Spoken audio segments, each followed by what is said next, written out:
जय हिंद साथियों, स्वागत है आपका अपने चैनल फ्यूचर टॉपिक स्टडी में, जहां आपके हर सवाल को आसान बनाएंगे, आपके सिलेक्शन का रास्ता आसान करेंगे।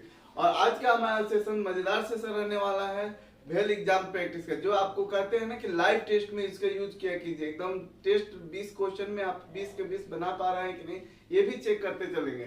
तो आज का हमारा ये जो धमाकेदार सेशन है वो शुरू करने जा रहे हैं हम। देखिएगा, सबसे पहला हम पहला क्वेश्चन देखेंगे।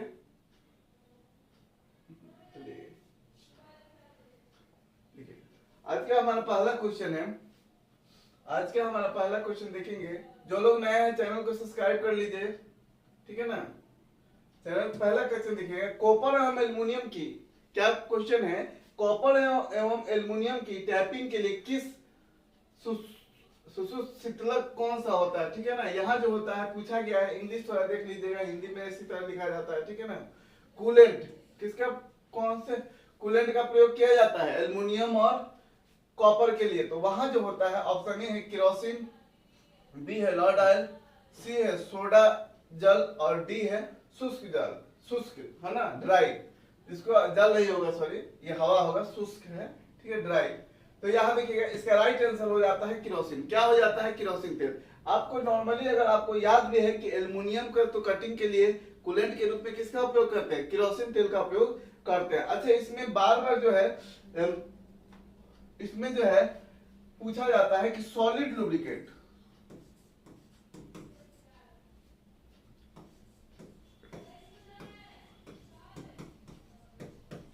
सॉलिड लुब्रिकेंट क्या होता है। तो सॉलिड लुब्रिकेंट की बात हो जाए तो वहां हो जाता है ग्रेफाइट। क्या हो जाता है, ग्रेफाइट, ठीक है। और यही पर पूछ दे कि सेमी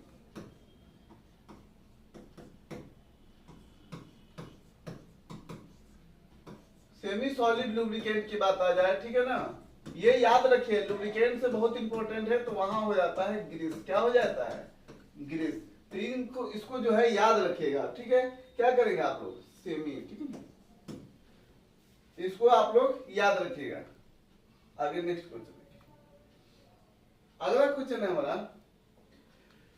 कि संकीर्ण स्थानों और छिद्रों के लिए अनुशंसित रेती है, अनुशंसित रेती है, कौन सी रेती है भैया। ऑप्शन ए है नाइफेज, दूसरा है ट्रेंगुलर आकार, और सी है हाफ राउंड, और डी है नीडल फाइल। तो इसका राइट आंसर हो जाता है संकीर्ण स्थानों के लिए प्रयोग करते हैं नाइफेज फाइल का। किसका प्रयोग करते हैं, नाइफेज का प्रयोग करते हैं। नाइफेज फाइल जो होता है चाकू नुमा होता है। कैसा होता है, चाकू नुमा होता है, इधर धार बना होता है। दो फेसों के बीच का कोण कितना होता है, इसके दो फेसों के बीच का कोण कितना होता है नाइफेज फाइल में, 10 डिग्री का होता है। कितने डिग्री का होता है, 10 डिग्री का होता है। ये आपको याद रखना है। फाइल आया है, फाइल में एक सेकंड कट फाइल होता है, उसमें एक ओवरकट होता है, ओवरकट और अपकट, ठीक है, ओवरकट और अपकट। तो उसके कोण कितना होता है, ओवरकट हो जाता है आपका 70 डिग्री पर, और अपकट हो जाता है 51 डिग्री पर। कितने डिग्री पर होता है, ओवरकट हो जाता है 70 डिग्री पर, अपकट हो जाता है 51 डिग्री पर। तो ये भी आपको याद रखना है। इसी तरह से है, सब क्वेश्चन को डिस्कस करते चलेंगे, और जो इंपॉर्टेंट होगा वो भी हम आपको बताते चलेंगे। चैनल पर नए हैं तो चैनल को सब्सक्राइब जरूर कर लीजिए। अगला क्वेश्चन है हमारा कि रीमर में सम संख्याएं में कर्तन छोर होते हैं, इसका कारण क्या है। ऑप्शन ए है व्यास मापन को आसान बनाने के लिए, बी है रीमर उत्पादन को सस्ता बनाने के लिए, और सी है वामावर्ती कर्तन तथा दक्षिणावर्ती कर्तन के लिए रीमर को उपयुक्त बनाने हेतु, और डी है छिद्र सतह पर चैटर चिन्ह से बचने के लिए। तो इसका राइट आंसर हो जाता है डी, छिद्र सतह पर जो है चैटरिंग को कम करने के लिए जो है सम संख्या में दांतें बनाई जाती है, ठीक है। अगला क्वेश्चन देखिए। अगला क्वेश्चन है हमारा, डैश के जरिए ड्रिलिंग मशीन के स्पिंडल पर ड्रिल चक असंजित किया जाता है। ड्रिल चक किसके द्वारा असंजित किया जाता है, ड्रिल चक। देखिएगा, अब ड्रिल चक जो बांधते हैं ना, कुछ इस तरह का शेप होता है, और इसमें हम लोग क्या करते हैं, ड्रिल को जो है, ड्रिल को हम लोग क्या करते हैं, ड्रिल को बांध देते हैं, ठीक है, ड्रिल चक को इसमें ठोक देते हैं। ये वाला भाग जो है क्या कहलाता है, ये वाला भाग जो है ऑप्शन ए है आर्बर, बी है ड्रिफ्ट और सी है नलित रिंग और डी है पिनियन व मूल की, ठीक है ना, पिनियन एंड की, ठीक है। अब यहाँ देखेंगे आप, अब यहाँ देखेंगे इसी भाग को क्या कहते हैं हम लोग, आर्बर कहते हैं। क्या कहते हैं मेरे दोस्त, इसी भाग को हम लोग क्या कहते हैं, आर्बर कहते हैं। अच्छा, आर्बर में ही ड्रिल जब ठोका जाता है वो भाग क्या कहलाता है, आर्बर कहलाता है। अब यहाँ ड्रिफ्ट आया है, ड्रिफ्ट भी बहुत क्वेश्चन पूछा जाता है कि ड्रिल मशीन में, ये आर्बर में तो ठोक दिए, उसके स्पिंडल में ठोक देते हैं। स्पिंडल से ड्रिल को निकालने के लिए किस टूल्स का प्रयोग किया जाता है, तो वहां जो प्रयोग किया जाता है ड्रिफ्ट का प्रयोग किया जाता है। किसका प्रयोग किया जाता है, ड्रिफ्ट का। अगला क्वेश्चन देखेंगे आपसे। अगला क्वेश्चन है कि जब ड्रिल का टेपर से मशीन स्पिंडल से बड़ा होता है तो ड्रिल को पकड़ने के लिए प्रयोग की जाने वाली युक्ति होती है। देखिए बहुत ही इंपॉर्टेंट क्वेश्चन है, और अगर मेहनत करते रहिएगा ना तो रिजल्ट एक दिन होना ही होना है। और ध्यान से पढ़ते जाइए और इसको जो है सही आंसर करते जाइए। अगर आपने नौकरी के प्रति तात्पर्य है तो ईमानदारी पूर्वक मेहनत जरूर कीजिएगा मेरे साथी, ये तो हम कहेंगे आपसे। और सभी साथी मेहनत जरूर कीजिए। और आप कमेंट नहीं करते हैं, कमेंट में बताया कीजिए कि कितना क्वेश्चन आप बना पा रहे हैं। तो इसका देखिए ऑप्शन ए है चक और कुंजी, बी है टेपर सॉकेट और सी है ड्रिल चक और डी है ड्रिल ड्रिफ्ट, ठीक है ना। ड्रिल ड्रिफ्ट तो आप जान ही गए, ड्रिल बिट को बाहर निकालने के लिए स्पिनर से। यहाँ देखिए क्या होता है कि इसका प्रयोग जो होता है टेपर सॉकेट का प्रयोग किया, किसका प्रयोग किया जाता है, टेपर सॉकेट का प्रयोग किया जाता है।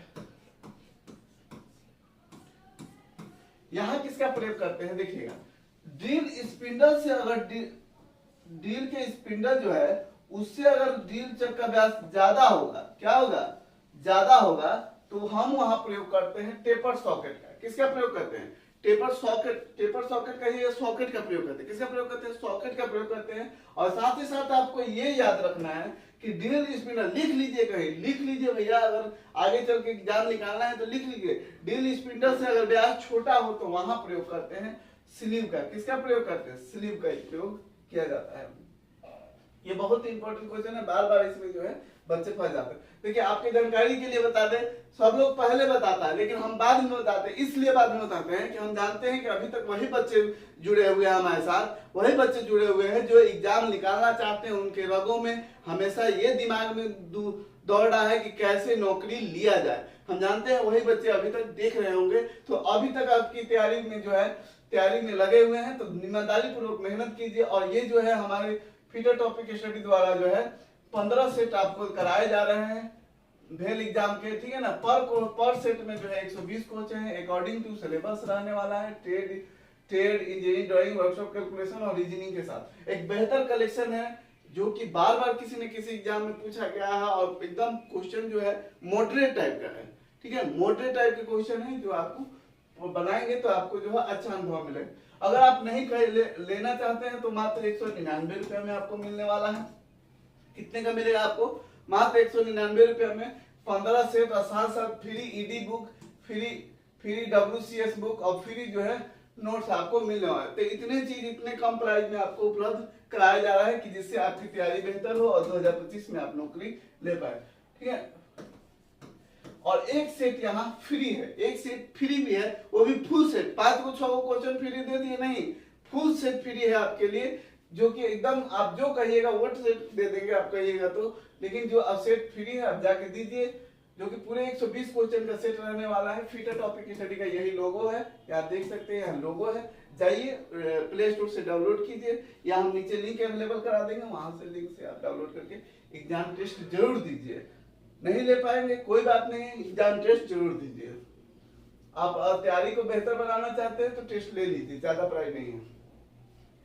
नेक्स्ट क्वेश्चन है हमारा कि डैश एक पूर्व निर्धारित आकृति के लिए एक स्लॉट सामग्री में एक काटने की संचालन को कहा जाता है, ठीक है ना। अब यहाँ फिर से सुनिएगा, डैश एक पूर्व निर्धारित आकृति के लिए एक स्लॉट सामग्री में एक काटने की संचालन को कहा जाता है। आप सोचिए कहां से क्वेश्चन लिख दिए सर। ऑप्शन ए है ब्लैकिंग, बी है पंच और सी है डाई और डी है पियर्सिंग, ठीक है, डी है पियर्सिंग।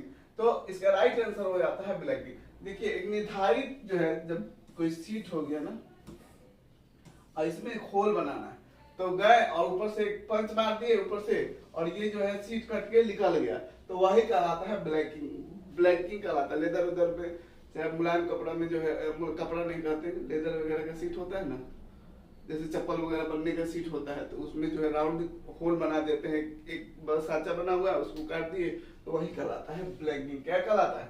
ब्लैंकिंग। ये आपका जॉब हो जाएगा, ये आपका जो निकलेगा वो भाग जॉब हो जाएगा, ये आपका रफ मटेरियल हो जाएगा, ठीक है, एक्स्ट्रा मटेरियल। अगला क्वेश्चन देखिए। अगला क्वेश्चन है कि ट्रिमिंग प्रक्रिया में इसमें समृद्ध होते हैं, ट्रिमिंग प्रक्रिया में समृद्ध होते हैं। ट्रिमिंग प्रक्रिया में क्या होता है? ऑप्शन ए है प्रेस कार्य, बी है फोल्डिंग कार्य और सी है इलेक्ट्रोप्लेटिंग कार्य और डी है मशीनिंग कार्य। तो आप ट्रिमिंग सुने हुए हैं लेकिन ऑप्शन देख के यहाँ आप कंफ्यूज कर रहे होते हैं, कंफ्यूज करने की जरूरत नहीं है, वो होता है प्रेस कार्य। ट्रिमिंग करने की प्रक्रिया क्या है? पतली सीटों से जो है होल बड़े साइज के होल करने की प्रक्रिया क्या कहलाती है? ट्रिमिंग कहलाती है। क्या कहलाती है? ट्रिमिंग कहलाती है। तो इसमें जो है इस कैसे किया जाता है? तो प्रेस के द्वारा। किसके द्वारा किया जाता है? प्रेस वर्क है। कौन सा वर्क है? प्रेस वर्क है, ठीक है, याद हो रहा होगा। अगर जो भी साथी हमसे जुड़ना चाहते हैं अपडेट के लिए तो हमारा टेलीग्राम चैनल है नीचे फिटर टॉपिक स्टडी के नाम से, या नीचे व्हाट्सएप ग्रुप का लिंक है, वहां से आप डायरेक्ट जुड़ सकते हैं हमसे। अगला क्वेश्चन है हमारा एचएसएस मिलिंग कटर की कठोरता लगभग होती है। एचएसएस मिलिंग कटर की कठोरता कितनी होती है? 45 HRC, 52 HRC और 62 HRC, 75 HRC। इसका राइट आंसर हो जाता है 62 HRC। Hardness Rockwell scale, HRC यही ना होता है जी, हार्डनेस रॉकवेल स्केल, ठीक है। आगे देखेंगे। अगला क्वेश्चन है हमारा कि इनमें से किस धातु से पतले तार नहीं खींचे जा सकते? क्या है? पतले तार नहीं खींचे जाते, मतलब उसमें डक्टिलिटी का गुण नहीं है। क्या है? तार बनाने की गुण क्या कहलाती है? पतली खींच खींच के तार बनाते कौन सा गुण है? डक्टिलिटी के कारण होता है, ठीक है। तो वहां देखेंगे ऑप्शन ए है एल्युमिनियम, बी है कॉपर, सी है कास्ट आयरन और डी है माइल्ड स्टील। तो इसका राइट आंसर हो जाता है आपका कास्ट आयरन। कास्ट आयरन आप जानते हैं कि 2 से 4% इसमें जो है कार्बन की मात्रा होती है, जिसके कारण क्या होता है? यह भंगुर होता है। कार्बन जितने रहेगा वो हार्ड भी होता है और क्या होता है? भंगुर भी हो जाएगा। क्या होगा? भंगुर हो जाएगा।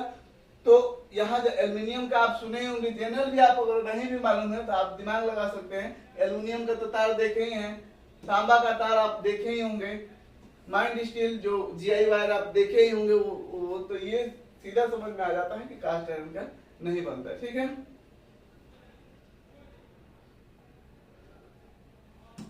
परंपरागत लेथ में टूल पोस्ट को सीधा पर आरोपित किया जाता है। देखिएगा एक बार फिर से पढ़ेंगे।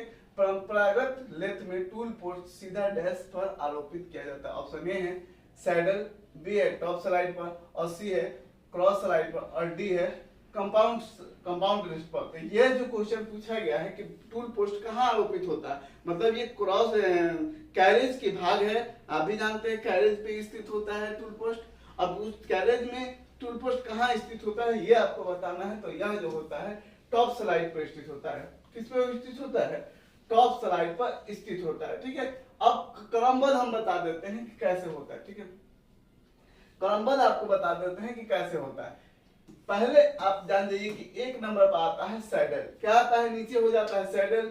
उसके बाद आता है क्रॉस स्लाइड। उसके बाद के सैडल के ऊपर क्या आता है? क्रॉस स्लाइड आ जाएगा। क्रॉस स्लाइड के ऊपर आ जाएगा आपको कंपाउंड रेस्ट। किस क्रॉस स्लाइड के ऊपर क्या होता है? Compound rest. और कंपाउंड रेस्ट के ऊपर हो जाता है टॉप स्लाइड। क्या हो जाता है? Top slide. और ये जो है 5 लिखे ना, इसके ऊपर टॉप स्लाइड के ऊपर क्या लगा होता है? टूल पोस्ट लगा होता है। चाहे तो इसको क्रमबद्ध करके लिख लीजिए, एग्जाम में आप नहीं भूलिएगा। पूछेगा क्रॉस स्लाइड किस पे स्थित होता है तो आपको बता देना है सैडल पे, ठीक है। सैडल के ऊपर क्या स्थित होता है? तो कंपाउंड रेस्ट। तो इन सभी चीज को याद करते जाइए आप, ठीक है। नेक्स्ट क्वेश्चन देखेंगे। हमें नहीं लग रहा होगा कि जो हम पढ़ा रहे हैं आप नहीं समझ पा। अभी तक जितने भी हमने क्लास कराए हैं, 5वां क्लास आज हमारा 5वां 6वां क्लास होने ये रहा है। और रीजनिंग की भी क्लास अगर करना चाहते हैं तो रीजनिंग की क्लास कीजिए, शेखर सर पढ़ा रहे हैं एक बेहतर कंटेंट के साथ। रीजनिंग आपको पढ़ाया जा रहा है, बबुआ वाला रीजनिंग नहीं पढ़ाया जा रहा है। जो रीजनिंग ऐसे रीजनिंग पढ़ाए जा रहे हैं जो आपको आने वाले मैट्रिक मतलब कुछ लोग आईटीआई का समझ के एकदम इतना ना लो लेवल बच्चों को देख रहे हैं, टेस्ट में जोड़ घटाव देके भी लोग टेस्ट बेच दे रहा है 50 रुपया 60 रुपये में। तो वो सभी चीजें नहीं देखिए, चीजों को अर्थ देखिए। फ्री टेस्ट कम से कम समझिए उससे क्या है किस लेवल के क्वेश्चन। फ्री टेस्ट से लगभग उनके मानसिकता के अंदाजा लग जाता है कि किस तरह के क्वेश्चन होंगे अंदर। तो जो भी टेस्ट देना चाहते हैं फिटर टॉपिक स्टडी पे जाके टेस्ट तो फ्री वाला जरूर दे दीजिए और फीडबैक भी दिया कीजिए फ्री टेस्ट का आप लोग। अगला क्वेश्चन है कि विच्छिन्न, क्या हो गया जी, बिच्छी का नहीं, बिच्छी नहीं है, विच्छिन्न चिप बनाने के घटक उत्तरदायी। कहां से पढ़ दिया हो विच्छिन्न विच्छिन्न, अभी देखिए बताते हैं। यहां देखिएगा डिस्कनेक्टिवेशन, ठीक है ना। इसमें जो है डिस्कनेक्टिव चिप, डिस्कनेक्टिव मतलब होता है कि इसको समझिएगा जैसे चिप एक निकलता है, चिप की पूरा घुमावदार निकलता है, ठीक है ना, एकदम लक्ष्य की तरह निकलते चला जा रहा है। लेकिन नहीं, यहाँ चिप बड़ा नहीं करना, छोटा निकल रहा है फिर टूट जाएगा फिर टूट जाएगा।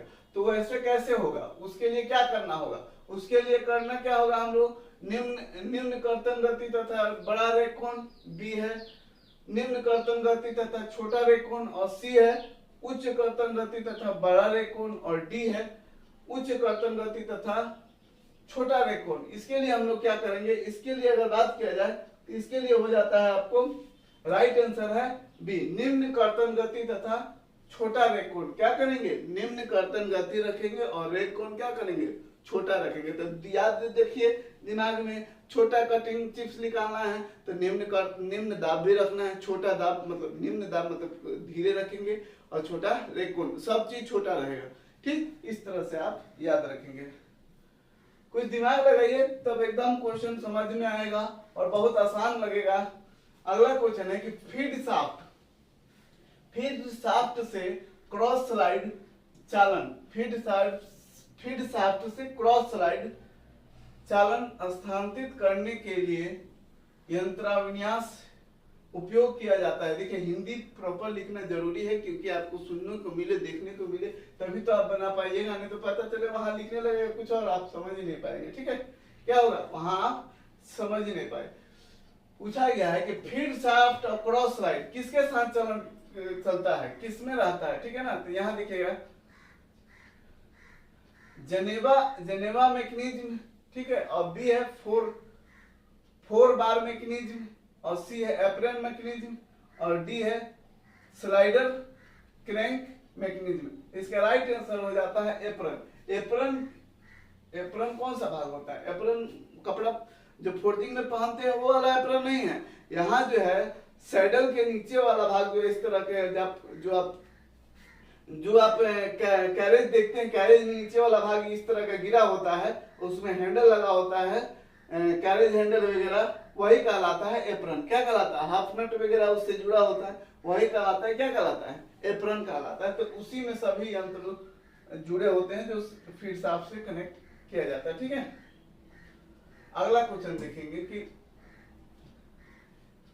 Quick return. देखिए द्रुत, क्या लिखा गया है, हिंदी देखिएगा, द्रुत वापसी यंत्र विन्यास प्रयुक्त होता है। आपके कहां से क्वेश्चन ला दिए ना, तो यहाँ देखिएगा इंग्लिश देखिएगा, quick return mechanism. Quick return mechanism का प्रयोग कहाँ करते हैं, तो ऑप्शन ए है देखिएगा मिलिंग मशीन में, बी है ब्रोचिंग मशीन में, सी है ग्राइंडिंग मशीन में और डी है स्लॉटिंग मशीन में। तो इसका राइट आंसर हो जाता है दोस्तों स्लॉटिंग मशीन में। क्विक रिटर्न मैकेनिज्म का प्रयोग जो होता है स्लॉटिंग मशीन में किया जाता है। एक बार काटते हुए जाएगा, असर देना पीछे आ जाएगा। ठीक है,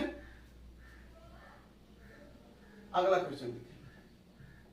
अगला क्वेश्चन है हमारा कि जिससे बॉन्ड अपघर्षी को पकड़ता है, जिससे बॉन्ड अपघर्षक को पकड़ता है को कहते हैं, क्या कहते हैं, फ्रेंच आकार, बी है ग्राइंडिंग पहिए का ढांचा और सी है ग्राइंडिंग पहिए का ग्रेड और डी है अपघर्षक का प्रकार। तो इसका राइट आंसर हो जाता है सी, वह जो कहलाता है ग्राइंडिंग पहिए का ग्रेड कहलाता है। क्या कहलाता है, ग्रेड कहलाता है बॉन्ड का प्रकार। ठीक है, अगला क्वेश्चन कैसा लग रहा है, कमेंट आप लोग नहीं करते, कमेंट किया कीजिए और देखा कीजिए कि 20 क्वेश्चन में आप कितने क्वेश्चन बना पा रहे हैं, आपकी तैयारी कितनी पूरी हो चुकी है। आप टेस्ट दीजिए, इसको समझिए कि टेस्ट ही एक तरह से, नहीं तो यहाँ एक घंटा में मात्र 10 क्वेश्चन पढ़ाया जाता है और देखते रहिएगा वही क्वेश्चन है। यहाँ टेस्ट भी हो जाएगा, सीख भी लीजिएगा, डिस्कशन भी हो जाएगा। तो देखिए और भी क्लासेस जो हो चुके हैं, प्लेलिस्ट बना हुआ है, वहां से जाके जो आप देख सकते हैं। देखिएगा, भंगुर सामग्री की ग्राइंडिंग के लिए प्रयुक्त ढांचा होता है। किस तरह का ढांचा होता है भैया? प्रयुक्त स्ट्रक्चर कैसा होता है? डेंस व्हील, ओपन व्हील और सी है any one of the above. उपरोक्त में से कोई नहीं, उपरोक्त में से कोई, देखिएगा उपरोक्त में से कोई, और डी है उपरोक्त में से कोई भी नहीं। दोनों दिया गया है, उपरोक्त में से कोई और उपरोक्त में से कोई भी नहीं। तो इसका राइट आंसर हो जाता है, यहाँ हो जाता है डेंस स्ट्रक्चर। किसका प्रयोग करते हैं? भंगुर सामग्री की ग्राइंडिंग के लिए डेंस स्ट्रक्चर का प्रयोग करते हैं। अच्छा, डेंस स्ट्रक्चर आया है, स्ट्रक्चर के अनुसार दो प्रकार के होते हैं, डेंस स्ट्रक्चर और ओपन स्ट्रक्चर। डेंस स्ट्रक्चर जो होता है 1 से 8 नंबर का होता है। कितने नंबर का होता है? 1 से 8 नंबर का होता है, और इसमें 9 से 16 ये नंबर नहीं होता है, इसमें से कणों की संख्या होती है, ठीक है ना? 1 से 8 और 9 से 16, ठीक है। अब यहाँ देखेंगे, इसका काम फिनिशिंग के लिए किया जाता है। डेंस स्ट्रक्चर का काम किसके लिए किया जाता है? फिनिशिंग कार्य के लिए, फिनिशिंग कार्य के लिए। और इसका काम जो होता है रफ ग्राइंडिंग के लिए। फिनिशिंग ग्राइंडिंग के लिए डेंस स्ट्रक्चर और रफ ग्राइंडिंग के लिए ये जो है ओपन स्ट्रक्चर का प्रयोग किया जाता है, याद रखिएगा। हर दिन कुछ नया मिलेगा आपको, यहाँ हर दिन कुछ नया मिलेगा और नया इंप्रूवमेंट के साथ आपको वीडियो में क्वेश्चन भी देखेंगे और वीडियो डिस्कशन भी देखेंगे। तो आप जो है हर वीडियो को देखें, और शुरू से लेकर अभी तक कितने क्लास हो गए हैं, अगर आप नहीं देख पाए हैं तो प्लेलिस्ट से देखिए, ठीक है। जज्बा है नौकरी लेने का तो मेहनत कीजिए और टेस्ट जरूर दीजिए, कमेंट कीजिए। अगर वही लोग कमेंट करेंगे जिनको नौकरी लेना है, जिनके दिलों में और दिमागों में बस यही दौड़ रहा है कि हमें नौकरी करना है, वही बच्चे कमेंट करेंगे। क्राउनिंग की प्रक्रिया में पुली की फलक को बनाया जाता है। क्राउनिंग की प्रक्रिया में पुली के परत को कैसे बनाया जाता है? प्लेन, समतल, बी है जिगजैग, और सी है उत्तल, और डी है अवतल। इसका राइट आंसर हो जाता है उत्तल। क्राउनिंग है क्या भैया? आप आटा चक्की देखे हैं कि आटा चक्की देखे है ना, या कोई भी मशीन देखे ना, उसमें पुली लगाया जाता है। पुली लगाया जाता है उसको बेल्ट के माध्यम से चलने के लिए। किसके माध्यम से चलने के लिए? बेल्ट के माध्यम। ये जब पुली जो है, मान लीजिए ये पुली है आपका, ये एक पुली है, और गोल रहेगा तो क्या करेगा? स्लिप करेगा। तो इसीलिए पुली के बीच भाग को इस तरह से उठा हुआ देखिएगा। बीच में क्या उठा हुआ होगा?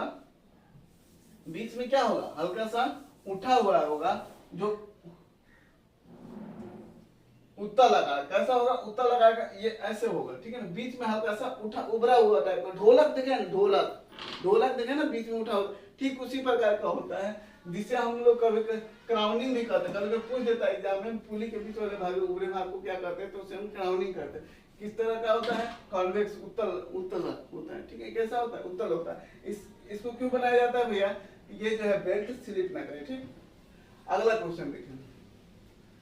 अगला क्वेश्चन है हमारा कि निम्न में से कौन सी पद्धति जनरेटिंग प्रक्रिया द्वारा गियर बनाती है? कौन सी पद्धति द्वारा गियर बनाया जाता है? ऑप्शन ए है हॉबिंग, बी है कास्टिंग, सी है पंचिंग, और डी है मिलिंग। इसका राइट आंसर हो जाता है हॉबिंग। क्या हो जाएगा? हॉबिंग प्रोसेस जो है गियर बनाया जाता है, ठीक है। याद रहेगा ना? हमें नहीं लगता है कि कोई क्वेश्चन आप जो है यहाँ नहीं समझ पाते हैं। जो क्वेश्चन नहीं समझ पा रहे हैं कमेंट कीजिए, अगली बार से और उसको ध्यान से बताया जाएगा। इस नट के ऊपरी सतह की वीडियो किसके लिए बना रहे हैं? हम आप ही के लिए बता रहे हैं। आप ही नहीं समझ पाइएगा तो बनाने का फायदा क्या है? तो इस देखिएगा, ये क्वेश्चन पहले लिख रहे हैं। इस नट के ऊपरी सतह पर कॉलर होता है, जिसमें जो है प्रत्येक फलक के बीच में स्लॉट होते हैं। क्या होता है? प्रत्येक फलक के बीच में क्या होता है? स्लॉट होता है। ऑप्शन ए है स्वैग नट, बी है लॉक नट, सी है कैसल नट, और डी है ग्रूव नट। तो इसका राइट आंसर हो जाता है कैस्टल नट। क्या होता है? कैसल नट। कैसल नट होता कैसे है भैया? एक सेकंड, ठीक से कोशिश किया जाएगा कि आपके लिए जो है अब फिगर भी लाया जाए, जिससे जो है आप ज्यादा समझ पाएंगे। ठीक,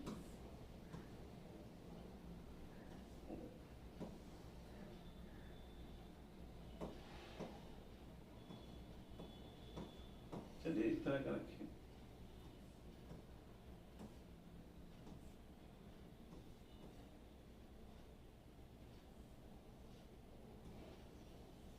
ये नट हो गया, ठीक है।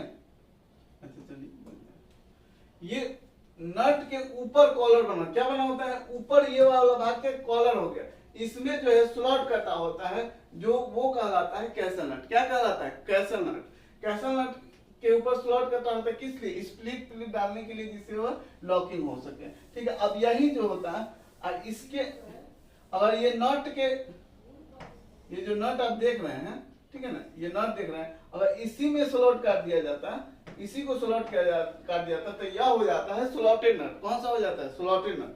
स्वाइन नट में जो होता है, हम नट के हाफ हिस्से में क्या बना होता है, ग्रूव बना होता है, तो वह हो जाता है स्वाइन नट।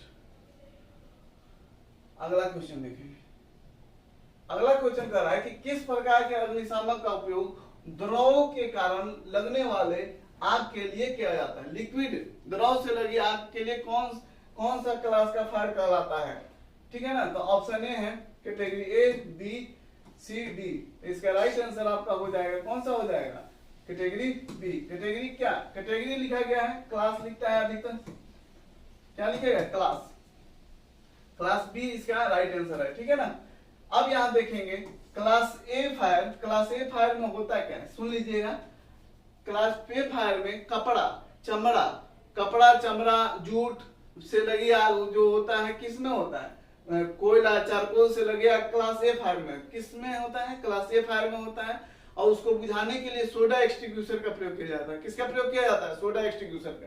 आगे आ जाएंगे क्लास बी फायर में। क्लास बी फायर में आपको बता दिए द्रव से लगी आग। द्रव तो समझ में आता है, आप ये भी ध्यान रखेंगे क्लास बी फायर में पेट्रोल डीजल केरोसिन लिक्विड पदार्थ जो भी जिससे आग लग जाते हैं, अगर उससे आग लगा हुआ है तो कौन से में आता है, क्लास बी फायर में। इसे बुझाने के लिए किसका उपयोग किया जाता है, तो फोम एक्सटिंग्विशर का। भैया एकदम दिमाग में छपा लीजिए, हर चीज लिखिए नहीं, एकदम मुंह से फटाक देकर निकलना चाहिए कि हाँ इसका आंसर ये है, तभी तो आपकी तैयारी परिपूर्ण मानी जाएगी। और क्लास सी फायर में जो होता है गैस से लगी आग, जैसे आपको एलपीजी हो गया, है ना, एलपीजी हो गया, ये मान के चलिए एलपीजी जितने भी गैस से लगी आग हो गए, ठीक है, सीएनजी में आग लग गया, तो गैस से जो आग लगे होंगे ना, उसमें जो है क्लास सी फायर होता है। वहां कौन सा प्रयोग किया जाता है, CO2 का प्रयोग किया जाता है इसे बुझाने के लिए। ठीक है, और अगला है क्लास डी फायर। और ये क्लास डी फायर में बिजली से लगी आग जो होती है क्लास डी फायर में आती है। इसे बुझाने के लिए CTC इसका प्रयोग करते हैं। CTC इसका फुल फॉर्म होता है कार्बन टेट्राक्लोराइड। क्या होता है, कार्बन टेट्राक्लोराइड का प्रयोग आग बुझाने के लिए किया जाता है। भैया यहाँ से बहुत क्वेश्चन हम क्लियर करा दिए, एकदम इसी तरह से क्लियर कराएंगे। बस आप लाइक करते रहिए, चैनल पर नए हैं तो सब्सक्राइब कर लीजिए, अपने दोस्तों से भी शेयर कीजिए। और जो लोग टेस्ट नहीं अभी तक लिए हैं, जाके कम से कम फ्री टेस्ट दीजिए, उसके बाद टेस्ट लीजिए। अपने तैयारी अगर सपना है नौकरी लेने का 2025 में, तो आप टेस्ट लीजिए और टेस्ट जरूर दीजिए। आज उससे ज्यादा कई ज्यादा हम लोग दूसरे चीजों में खर्च कर देते हैं, लेकिन एजुकेशन की बात आती है तो वहां हम सोचते हैं कि सस्ता सस्ता सस्ता, और सस्ता के साथ साथ बच्चे कहते हैं कि पैसे नहीं है। ठीक है ना, तो उस जहां इन्वेस्ट करना चाहिए हम वहां नहीं करते हैं। वही अभी दोस्त मिल जाए चार तो सबके लिए कई पेप्सी ठंडा सब किना जाएगा, लेकिन अपने ऊपर खर्च नहीं कर पाते हैं। तो यही स्टूडेंट लाइफ का सबसे समझिए कि बैड, क्या कहें हम आपको, कहिएगा तो कहेंगे कि सर बुराई कर रहे हैं बच्चों। अगला देख लीजिए, ये क्वेश्चन है कि 60 डिग्री डॉट पंच का इस्तेमाल के लिए किया जाता है। 60 डिग्री डॉट पंच का इस्तेमाल किसके लिए किया जाता है, ऑप्शन ए है विटनेस मार्क, और बी है डिवाइडर की स्थिति स्थान देने की स्थिति के लिए, और सी है पंचिंग की यथार्थता, और डी है वाइड पंचिंग। ठीक है, वाइड पंचिंग। इसका राइट आंसर हो जाता है विटनेस मार्क के लिए। आपको यहाँ याद हो गया ना कि डॉट पंच का पॉइंट एंगल कितना होता है, 60 डिग्री का। इसका उपयोग कहाँ करते हैं, विटनेस मार्क में। कितने करते हैं, विटनेस मार्क। एक होता है प्रिक पंच, ठीक है, क्या होता है प्रिक पंच। प्रिक पंच का पॉइंट एंगल होता है 30 डिग्री, याद रखिएगा 30 डिग्री। अच्छा, इसमें अब दो कैटेगरी बांट दिया गया है परीक पंच को, एक हो जाता है 30 डिग्री, एक होता आता है 60 डिग्री, ठीक है ना। तो अब कब होता है 30 डिग्री 60 डिग्री, तो आप याद रखिएगा डिवाइडर के पॉइंट की बात की जाए ना परीक पंच में तो 30 डिग्री, अब विटनेस मार्क किया जाए परीक पंच तो भी 60 डिग्री, ठीक है। और एक पंच और बता देते हैं,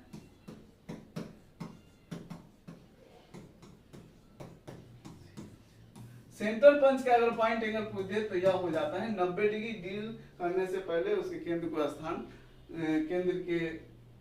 केंद्र को स्थान देने के लिए ये कहिए, या डील को करने के लिए उसके पॉइंट को गहरा करने के लिए जो है सेंटर पंच का प्रयोग किया जाता है। कैसा रहा ये सेशन, कैसा लगा आपको पूरा वीडियो? चैनल पर नए हैं तो चैनल को सब्सक्राइब कर लीजिए, व्हाट्सएप से ग्रुप से जुड़ जाइए, ये पीडीएफ वहां से आपको मिल जाएगा। वीडियो देखने के लिए धन्यवाद।